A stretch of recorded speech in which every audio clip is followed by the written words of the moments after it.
Welcome everyone to the very first video of 2025.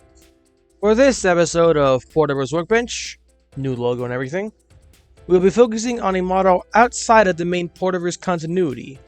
This model is in the same group with that Squidward Gordon model I made last year, and what also part of why I like to call it the Variant Collection. Here is our model of Henry in his Thomas Wooden Railway 60th Anniversary livery. Try saying that 5 times fast.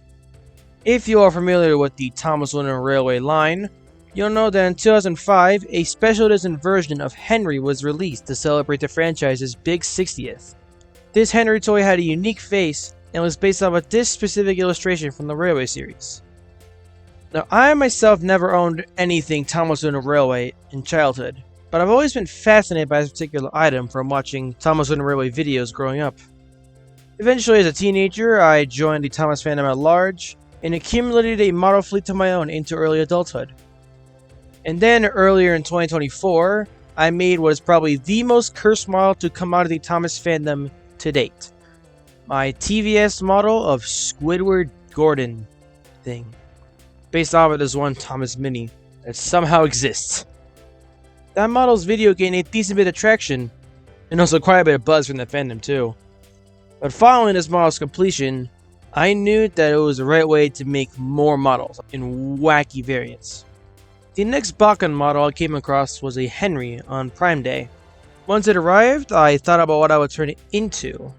I eventually thought about the Thomas Wooden Railway item for the first time in a while, and this is what I ultimately settled on.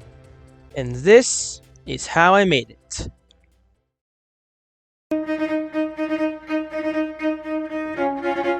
To be honest, this was not a super difficult model to make. It was pretty easy. This is quite simply a Bachman Henry repainted into the Thomas Wooden Railway item's colors.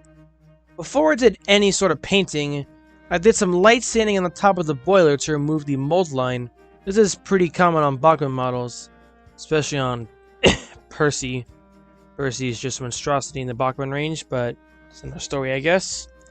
I first used 150 grit sandpaper, followed by 3000 sandpaper.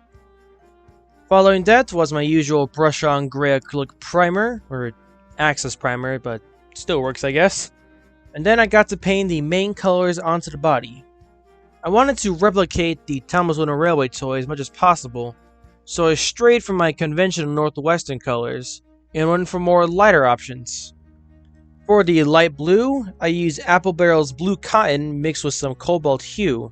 And then for the green, is just stock standard Apple Barrel spring green. Using the toy pattern as a guide, I painted the green first, covering most areas but leaving parts of the boiler and most of the cabin firebox untouched to make sure the blue was applied properly. Said blue paint followed suit and was applied to most of the cab and firebox and a little bit of the boiler. It is 100% to the blue-green splotching on the toy, but I see this model as more of a translation into realistic model form, rather than a one-to-one recreation. The most difficult part of this model was the wheels. The green on the wheels, stock standard, didn't match the new shade of green I went for, and so I had to paint them. Using a toothpick and each respective paint color, I carefully applied the paint to each part of the wheel. But once the drive wheels dried, I rotated them halfway and painted the other parts. And toothpicks were also used for the lining, just using my simple Apple Barrel Bright Red. Can't go wrong with this stuff. I then also redid the cab lining and tender lining. I just used the pre-existing lining as a guide, and to be honest, I'm actually kind of shocked at how well it turned out initially. I had to do very little touch-ups on this.